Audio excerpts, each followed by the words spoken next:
خلفائے راشدین عام طور پر تو ہم کہتے ہیں حضرت ابو بکر، حضرت عمر، حضرت عثمان، حضرت علی.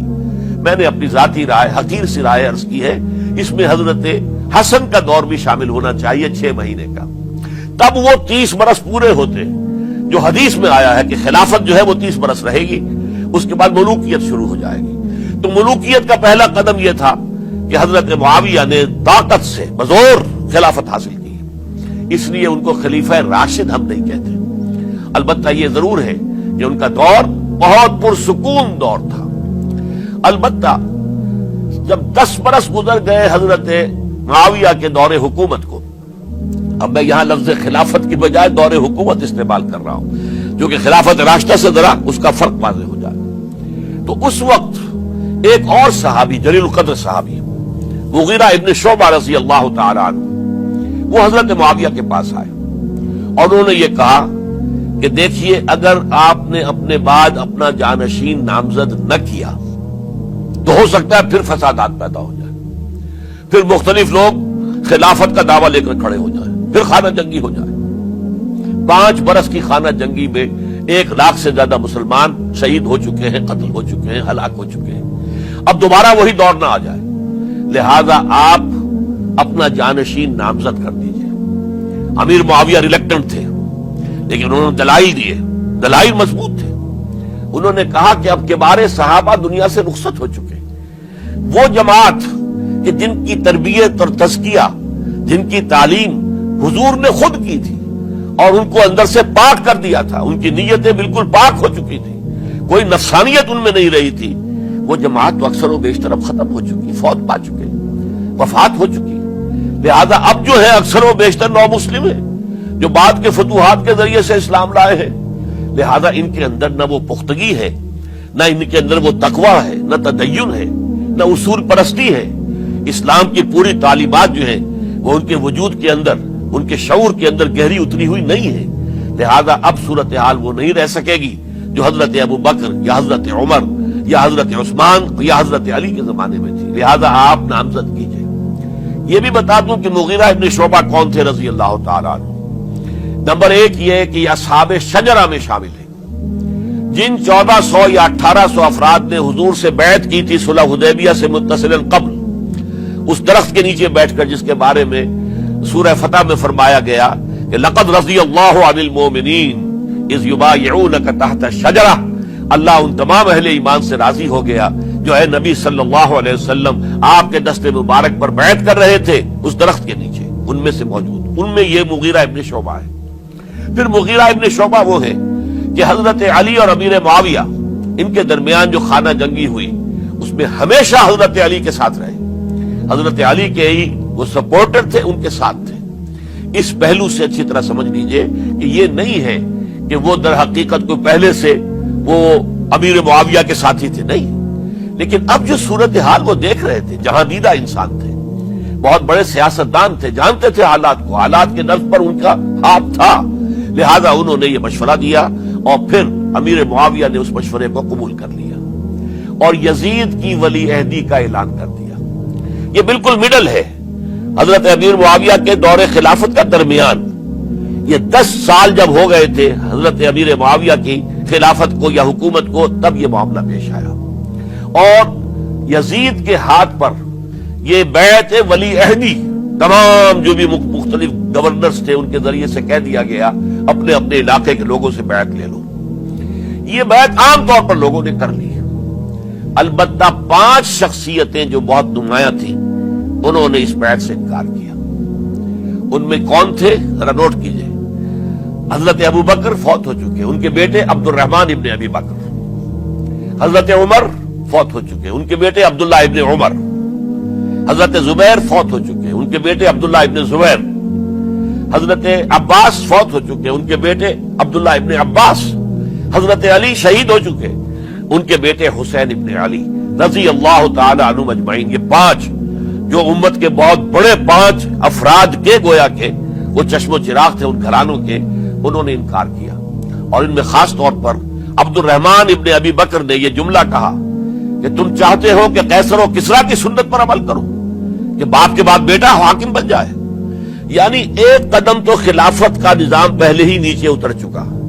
مشاورت سے تو حضرت امیر معاویہ کا بھی جو نسب ہوا ہے وہ مشاورت سے نہیں ہوا. ایک درجے میں وہ جو اللہ تعالیٰ کے رسول نے عمارت بنائی تھی شاندار، اس خلافت کا جو سیاسی نظام تھا، اس میں ایک تو کڑی آ چکی زوال کی کہ ایک شخص نے طاقت کے ذریعے سے خلافت حاصل کر لی. اب اس کی اگلی کڑی لانا چاہتے ہو کہ کیسر و کسرا کے طریقے سے خاندان کے اندر، ایک قبیلے کے اندر یہ خلافت جو ہے یا حکومت جو ہے نسل بعد نسل، باپ کے بعد بیٹا اور بیٹے کے بعد پوتا، اس کو ہم کبھی گوارا نہیں کریں گے. حضرت امیر معاویہ بہت دانشمند انسان تھے. انہوں نے ان پانچوں حضرات پر کوئی تشدد نہیں کیا، کوئی جبر نہیں کیا، بلکہ رہنے دیا. ٹھیک ہے، یہ بیعت نہیں کر رہے، ابھی تو بیعت ولی عہدی ہے، کوئی حرج نہیں. لہذا کوئی جھگڑا، کوئی اس وجہ سے کوئی فساد، اس بنا پر کوئی جنگ نہیں ہوئی. 10 سال گزر گئے، یعنی 10 سال تک یزید ولی عہد رہا ہے. 10 سال تک. اور اس سوائے ان 5 بڑی شخصیتوں کے جو پوری امت تھی، عوام الناس تھے، ان سب نے اسے قبول کیا.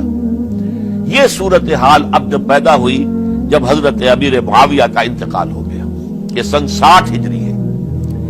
اب سوال پیدا ہوا کہ وہ ولی عہدی کی بیعت اب بیعت خلافت میں منتقل ہو جائے گی. لہذا پھر یہ ہوا کہ سب لوگوں سے، سب گورنروں کو لکھ دیا گیا تمام صوبوں کے اندر کہ اپنے اپنے لوگوں سے بیعت لے لو. ظاہر بات ہے کہ وہاں کوئی ریفرنڈم نہیں ہوتا تھا، کوئی ووٹ نہیں ہوتے تھے کہ اس کی پرچیاں ڈالی جا رہی ہوں، ایک ایک شخص سے رائے لینا نہیں ہوتی تھی، بلکہ اس وقت کی جمہوریت یہ تھی اور شورائیت یہ تھی کہ ڈفرنٹ کلینز ہیں، ڈفرنٹ فیملیز ہیں، ڈفرنٹ ٹرائبز ہیں، ان کے سردار، ان کے بڑے لوگ، ان کے اہم لوگ بیعت کر لیں تو گویا کہ سب کی بیعت ہو گئی. وہ ایک قبائلی نظام تھا اور اس میں یہ نہیں تھا نظام کے ووٹ بنے ہوئے ہوں اور اس کی پرچیاں ڈالی جا رہی ہوں. تو تمام عالم اسلام نے گویا کہ بیعت قبول کر لی اب یزید کی بحیثیت خلیفہ. اب وہ جو 5 آدمی تھے ان میں سے ایک فوت ہو چکے تھے، حضرت عبد الرحمن ابن ابی بکر رضی اللہ تعالی عنہما، دونوں فوت ہو گئے، لیکن باقی 4 رہ گئے.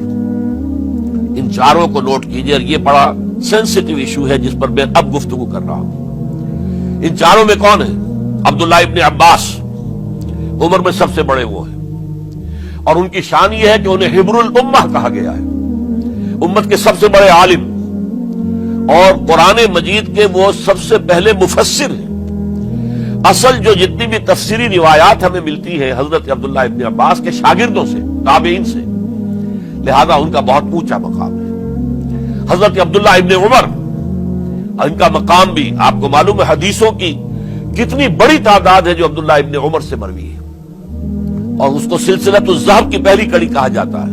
روایت حدیث میں جو سنہری زنجیر ہے اس کا آغاز حضرت عبداللہ ابن عمر ہے. ایک طرف یہ دونوں ہو گئے، ان دونوں کی رائے کیا ہوئی؟ اگرچہ کام غلط ہوا ہے، یہ اس طریقے سے قیصر و کسریٰ کی روایت پر عمل کرنا غلط ہے، لیکن یہ اتنی بڑی غلطی نہیں ہے کہ اس کی وجہ سے باہمی جنگ و جدال ہو، خوریزی ہو، ایک دوسرے کی گردنیں کاٹی جائیں اور فتنہ و فساد پیدا کر دیا جائے. لہذا انہوں نے یزید کی بیعت کر لی. 2 حضرات رہ گئے، یہ نسبتاً نوجوان ہیں. ان دونوں کی پیدائش ہجرت کے بعد ہوئی ہے. ہجرت کے بعد پہلا بچہ جو مہاجرین میں پیدا ہوا ہے وہ عبداللہ ابن زبیر ہے. بلکہ کچھ عرصے تک مہاجرین میں جب کوئی پیدائش نہیں ہوئی تو وہ مکے مدینے کے منافقین نے کہنا شروع کر دیا تھا کہ یہ یہاں کے کمزور ہو گئے، نامرد ہو گئے، ان کی اولاد اب چلے گی نہیں.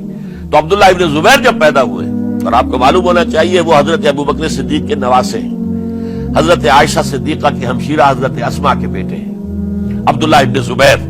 اور زبیر بہت شجاع، بہت ہی بہادر انسان تھے. تو عبداللہ ابن زبیر کے اندر بھی وہی کیفیات تھی. انہوں نے کہا نہیں، اس غلطی کو ہم برداشت نہیں کریں گے. خورزی ہوتی ہے تو ہو، لیکن ہم اسلامی نظام کو نیچے اترتا ہوا نہیں دیکھ سکتے.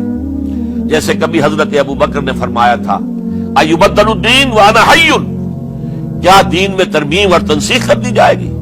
دین کو بدل دیا جائے گا، دین میں تحریف کر دی جائے گی جبکہ میں ابھی زندہ ہوں؟ میں جیتے جی یہ نہیں ہونے دوں گا. حضرت عبداللہ ابن زبیر کی یہ رائے ہوئی وی ہیو ٹو چیلنج، ہم مقابلہ کریں گے، ہم اسے پیسیولی قبول نہیں کریں گے۔ انہوں نے بیعت سے انکار کیا اور مدینہ چھوڑ کر مکے جا کر حرم کے اندر پناہ گزین ہو گئے۔ یہی معاملہ حضرت حسین ابن علی رضی اللہ تعالی عنہما کا تھا، وہ بھی نہایت شجاع، نہایت جری، نہایت بہادر۔ انہوں نے بھی کہا کہ یہ غلط قیصر و کسریٰ کی روایت جو شروع ہو رہی ہے، اسے ہم نے ریزسٹ کرنا ہے اور اسے ہم آگے نہیں چلنے